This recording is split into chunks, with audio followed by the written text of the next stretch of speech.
1987 සිට නව්‍යකරණයෙන් ශ්‍රී ලාංකේය බැංකු ක්ෂේත්‍රයේ පෙරලියක් සිදු කළ අභිමානවත් 30 වසරක සැමරුම සම්පත් බැංකුව හෙට දින එළිය කරයි. Making headlines tonight, President highlights clergy as true messengers of reconciliation. First at 9. This is Derana 24/7. Prime Minister begins 7-day Japan visit. Key bilateral pacts in the offing. Traffic accidents claim 11 lives within 24 hours. In your sports headlines, Nick Kyrgios takes Australia into Davis Cup semis. Making international headlines, state of emergency in Egypt after deadly church attacks.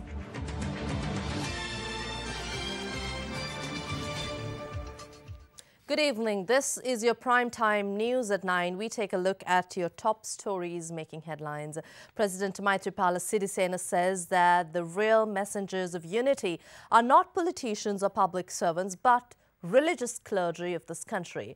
The president made these remarks during the cultural program Erabudu Vasantham held yesterday.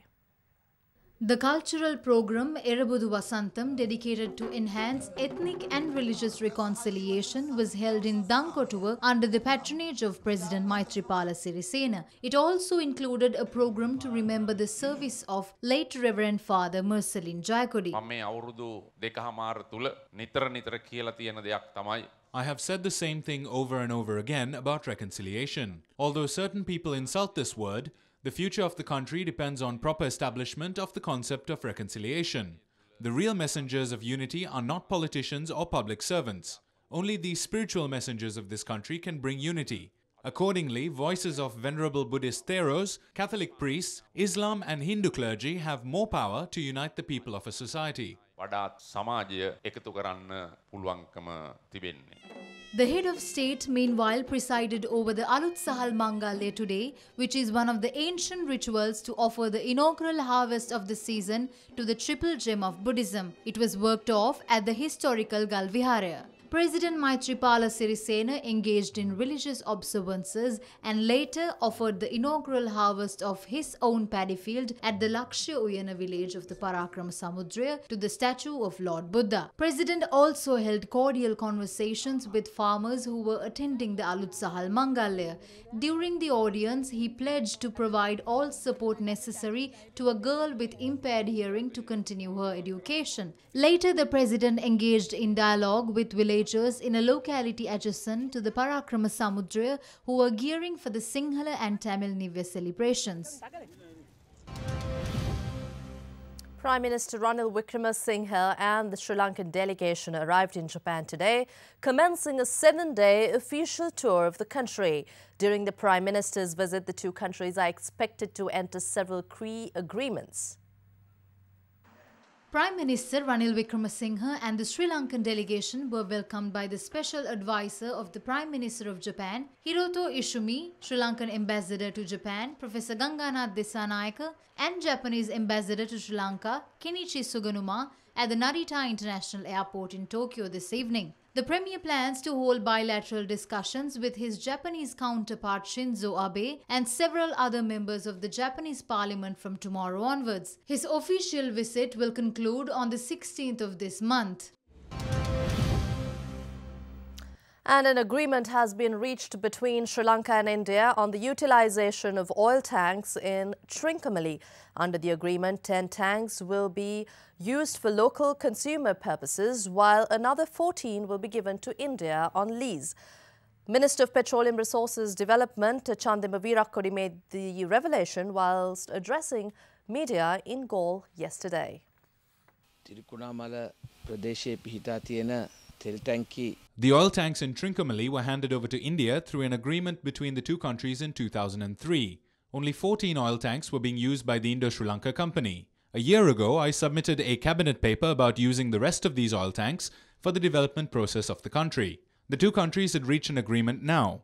Accordingly, 10 oil tanks will be handed over to Sri Lanka for consumer purposes, while the 14 tanks that are already being used by the Indo-Sri Lanka company will be given to India on lease. And then on lease basis, the rest of the 73 oil tanks will be used for the development process by a company that has co-ownership with both Sri Lanka and India. බදුගි විසමකින් පවරා දීමටත් තමයි එකඟතාවයකට පැමිණලා තියෙන්නේ. ඉන්දියානු අග්‍රාමාත්‍යතුමා The Indian Prime Minister is due to arrive in Sri Lanka. We are having discussions to sign the agreement parallel to his state visit. සඳහා තමයි මේ සාකච්ඡා පැවැත්වෙන්නේ. Health Minister Rajitha Senaratne points out that the support of the nursing sector is much needed at a time when the country is facing a dengue crisis. The minister made these remarks at an event held in Colombo today. The diploma awarding ceremony to confer nursing diplomas to 1,290 nurses were held in Temple Trees today under the patronage of Minister of Health Rajitha Senaratne. Gold, silver and bronze medals were bestowed on students of 2012 A batch in nurses training schools who ranked first, second and third respectively in the island rankings. There are about 1,290 have been qualified to the nursing profession. Now it has gone beyond 31,000, but it's not enough. The present cadre is about over 38,000, so we need about another 7,000 each month to fill the present cadre, but we need more than the present cadre. So there is no purpose in expanding the cadre when there is vacancies still in the cadre. We need you so much because of the dengue problem in the country. There is a crisis situation. If possible, as a service, if you can go and report for duty tomorrow, that would be great. So by now we spend 235 billion rupees for health in the country. We are only the Ministry of Health expenditure is only second to the Ministry of Defense. Why we spend all that money? If we can build a healthy nation with education, then the development will be very easy. Meanwhile, the Minister of Health also focused on the course action taken by certain trade unions of the country. The government has taken stern action against some of these unions which carry out unacceptable protests. I will initiate those actions. 11 people have died within the past 24 hours in a series of traffic accidents around the country. The accidents were reported from Pothuhara, Kilinochchi, Veeravilla, Ahaliyagoda, Gokaralla, Minneria and Kamburupitiya. An accident in Boyagene, Kurunagala left 3 dead, including a 1.5-year-old girl. A 3-wheeler collided with a tipper truck along the Colombo-Kurunagala road at around 1 o'clock this morning. The driver of the 3-wheeler, his mother and his daughter died in the accident while his wife was admitted to hospital. 26-year-old Harsha Madhushankar, 56-year-old Jaimini Premachandra and 1.5-year-old Sadit Manit Sarani lost their lives in the accident. The family met with the accident on their way to visit their relatives in Inamaluwa, Rotavawa. The driver of the tipper has been arrested. Pothuhara police are conducting further investigations. This is such an injustice. The 3-wheeler was travelling along the edge of the road when the tipper truck hit it. The accident took place while they were returning from the workplace in Ranala. My brother and the others were returning home for the holidays. We ask for justice. It is clear from these tire marks that the 3-wheeler hit the tipper truck while it was travelling on the edge of the road. Meanwhile, another 3-wheeler collided with a tipper truck at around 10:15 last night along the Hambantota Netolpitiya road. The accident occurred when the tipper truck attempted to overtake a 3-wheeler carrying 5 persons. A 50-year-old woman in the 3-wheeler succumbed to serious injuries. The rest were admitted to the Tangol Base Hospital. Police are in search of the absconded driver of the tipper truck. In another accident, a 36-year-old man was hit by a lorry in Nugahena, Ahaliyagoda. The deceased is identified as Ruwan Mallavarachchi, a resident of Ahaliyagoda. Police are searching for the lorry driver who is at large. A motorcyclist died in a collision with a CTB bus in Uttikulam, Kilinochchi today. Meanwhile, another motorcyclist collided with a lorry parked on the side of the road in Muthukeliyawa, Buttala. Police said the deceased is 39 years of age. A woman crossing the road in Veeravilla, Kataragama has also perished subsequent to being hit by a motorcycle. A collision between a bus and a motorcycle has left a 40-year-old female rider dead in Gokarella. Another motorcyclist died during an accident with a lorry in Minneria. The President has advised relevant reforms to facilitate a local government election this year be tabled during the next cabinet meeting. Minister of Fisheries and Aquatic Resources Development, Mahinda Amaravira, made the revelation whilst addressing the media following a religious function held in Beliatha.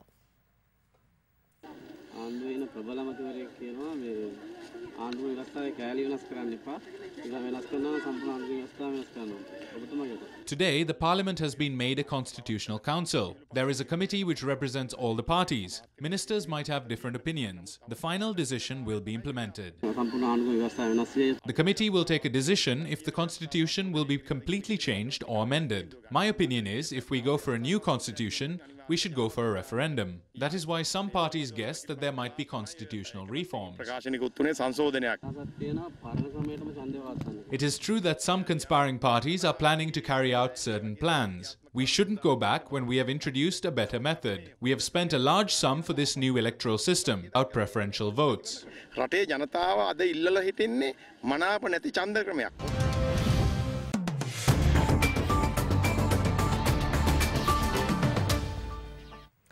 Lux Satosa will continue to keep their prices low during the festive season. Minister of Finance Ravi Karnanayake made the remarks while addressing media following an unannounced visit to the Satosa outlet in Borella yesterday. Last night, Minister of Finance Ravi Karunanayake visited the Lux Satosa in Borella with the Minister of Industries and Commerce Rishad Badiuddin to inspect the prices of goods and their quality. Minister Karunanayake said a bag of essential goods worth 1,500 rupees can be bought for 975 rupees from Lux Satosa. Some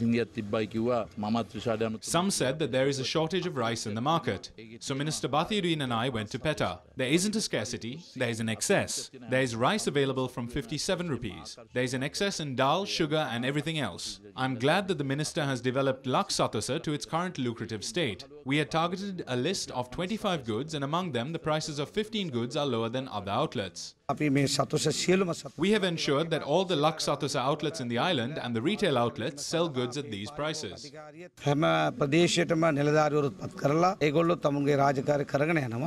The minister also did some shopping as well.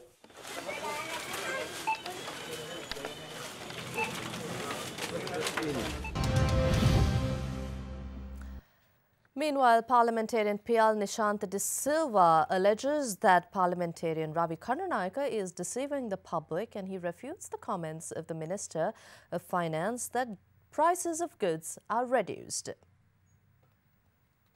These days, Ravi Karnanayake visits shops and touches the products. There is no purpose to this as it is only an act. A coconut is 80 rupees. A packet of salt is 80 rupees. A kilo of rice is 110 rupees. Today, people are unable to celebrate Aurudu because the cost of goods is high, although the Minister of Finance claims that they have reduced prices of essential goods. Therefore, it is very disappointing. We say to Ravi Karnanayake that they can't deceive people.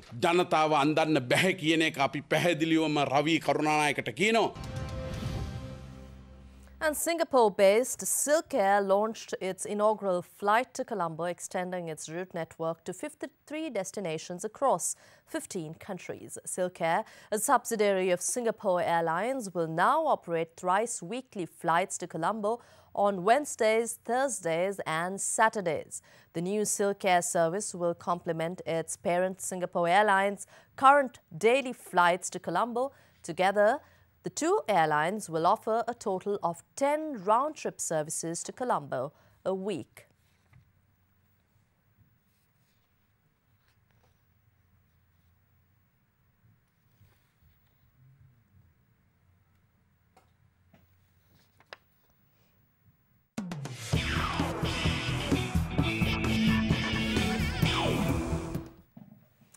And in the 11th Battle of the Goals, Mahanama College beat DS Senanayake College by 24 runs under lights last evening. Batting first, Mahanama posted 244 runs for the loss of 8 wickets in their 50 overs. Pavanthavira Singha top scored with a power-packed 85 while Heshan Hettiarachchi scored an unbeaten 64 for Mahanama College. T.S. Senanayaka's skipper Torin Pitigala picked up 3 for 48. Needing 244 to win, D.S. Senanayaka were bowled out for 220 in 48.4 overs, with Mahanama's left-arm spinner Hashan Sandeepa taking 7 wickets for 50 runs. And Sunrisers Hyderabad took pole position atop the Indian Premier League points table with a 9-wicket win against Gujarat Lions at home last night, with Afghan leg spinner Rashid Khan playing a star role. Later in Mumbai, the Mumbai Indians chased down Kolkata Knight Riders 178 with just a ball to spare at the Wankhede Stadium. Hyderabad captain David Warner won the toss and chose to field, allowing his spinners to take advantage of a slow wicket. Rashid Khan trapped Brendan McCullum, Suresh Raina and Aaron Finch in front en route to figures of 3 for 19 in 4 overs to restrict Gujarat to 135. Australian top order pair Warner and Moises Henriques were untroubled by Lions' all-Indian bowling attack, both scoring unbeaten half-centuries on the way to a second win in 2 games. In a far closer encounter between the Mumbai Indians and Kolkata Knight Riders posted a competitive 178 anchored by Manish Pandey's 81. Despite a solid opening stand of 65, the Mumbai Indians flattered to 119 for 5, needing 59 off 23 balls. New man Hardik Pandya, however, scored 29 off just 11 balls, and Nitin Rana accelerated to a 29-ball 50 as Mumbai raced to an unlikely win with a ball to spare. To bring you up to date on tennis, Nick Kyrgios sent Australia through to the Davis Cup semi-finals with an emphatic straight sets win over American Sam Querrey. Kyrgios prevailed in yesterday's first reverse singles match, giving Australia an unassailable 3-1 lead in the World Group quarter-final tie against the United States in Brisbane. Nick Kyrgios overcame a shaky start to down Sam Querrey 7-6, 6-3, 6-4 and send Australia into the Davis Cup semi-finals at the expense of the United States. Kyrgios had to summon an ace to save a set point and force the tiebreak in the first set. He won the tiebreak 7-4 when Querrey went long with the return, and 33 minutes later was 2 sets up after the American erred in almost identical fashion. The world number 16 sealed the victory with an ace to set up a last 4 meeting with Belgium or Italy.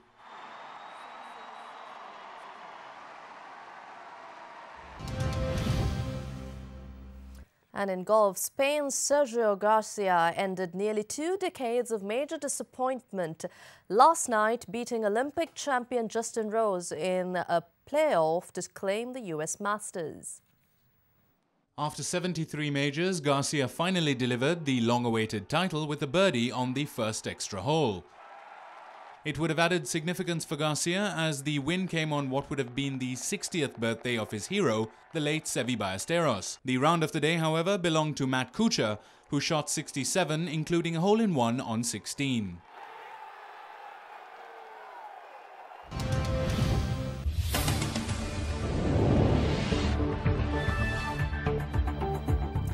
In your headline-making international story, Egyptian President Fattah al-Sisi has declared a 3-month state of emergency after attacks yesterday on 2 Coptic churches that left at least 49 dead. The so-called Islamic State has claimed responsibility for the suicide attacks in Tanta and Alexandria and has warned of more attacks in the country.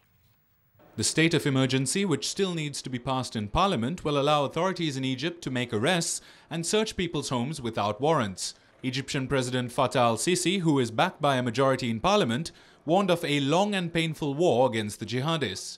The attacks coincided with Palm Sunday, one of the holiest days on the Christian calendar. In the northern city of Tanta, a bomber targeted St. George's Coptic Church, killing 27, while the Alexandria bomber detonated outside St. Mark's Coptic Church after being stopped by police, killing 22. As the G7 group of leading nations meet in Italy today, the search for an approach to the Syria conflict appears set to dominate talks. In the wake of alleged chemical attacks by the Syrian government last week, the summit is expected to see a search for arguments to persuade Russian President Vladimir Putin to withdraw military support for Syria's President Bashar al-Assad.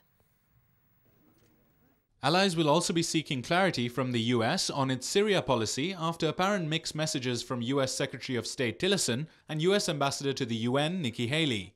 Haley said that the United States does not see peace in Syria with al-Assad in power, having last week said that removing him was not a priority, while Tillerson yesterday clarified that there has been no change in their military posture in Syria. Britain and France last week renewed their call for al-Assad to step down, and Tillerson has already met UK Foreign Minister Boris Johnson, who is expected to call for new sanctions against Russia if Moscow does not give ground over the Syria conflict. Regional allies have praised the deployment of a US strike group to the Korean peninsula while also underlining the possibility of further nuclear and missile tests by North Korea this month. The comments come after strike group Carl Vinson, comprising an aircraft carrier and other warships with the ability to intercept ballistic missiles, was diverted from Singapore to the West Pacific. Following the deployment, the South Korean Defense Ministry said the decision is an indication of the seriousness of the situation in the peninsula and that several political events this month in the north could provide opportunity for more launches or tests. Japan, meanwhile, praised the US approach of having all options on the table and confirmed its support of strengthening US deterrence. While urging all parties to show restraint and avoid actions that could further escalate tension in the region, China agreed with South Korea today to enforce tougher sanctions if North Korea carries out further tests. 8 people were killed and scores injured yesterday after police clashed with protesters during a by-election in Indian-administered Kashmir. Paramilitary forces fired bullets and shotgun pellets after deploying tear gas when people protesting Indian rule stormed polling stations near Srinagar. Polling had to be suspended in several areas, with voters' turnout reported to be a 3-decade low of 7%. Security has been tightened across the region today, with roads blocked and some train services suspended.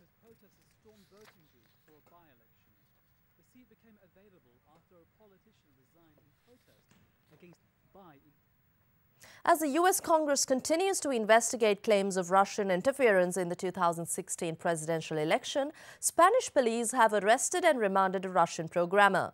Despite denial of any Russian involvement in the 2016 elections by the Kremlin, Russian state television reported that Peter Levashov was arrested under a US international arrest warrant and is suspected by the US of involvement in the election plot. The Associated Foreign Press, meanwhile, quotes a source saying that Levashov was the subject of a US extradition request. Several cybersecurity experts have also linked Levashov to a Russian spam kingpin who uses the alias Peter Severa. Says if this claim is true, WikiLeaks has dealt a significant blow to U.S.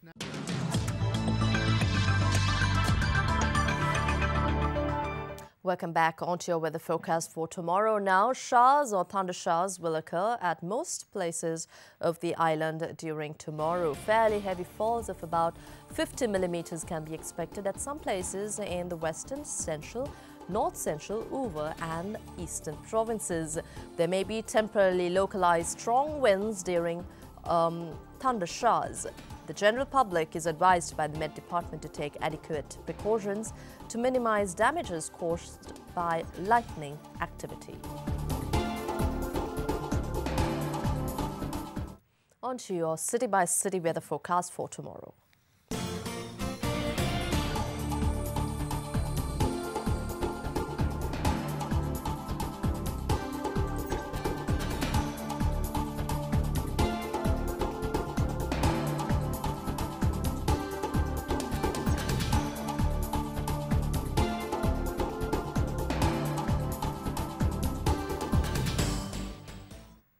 That's all the news for tonight.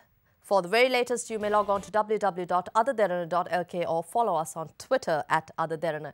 Before we go, we'd like to leave you with a view of the shimmering cascade of Derana Falls, Sri Lanka's second highest waterfall.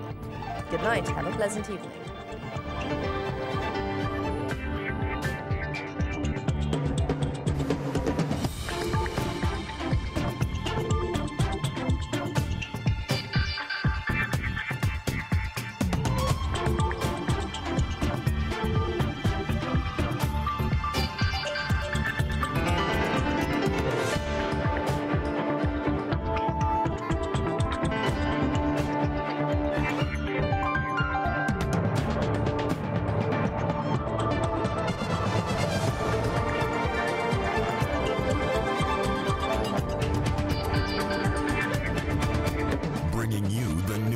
Information 24 hours a day. This is Sri Lanka's premier news channel, Other Derana, 24/7.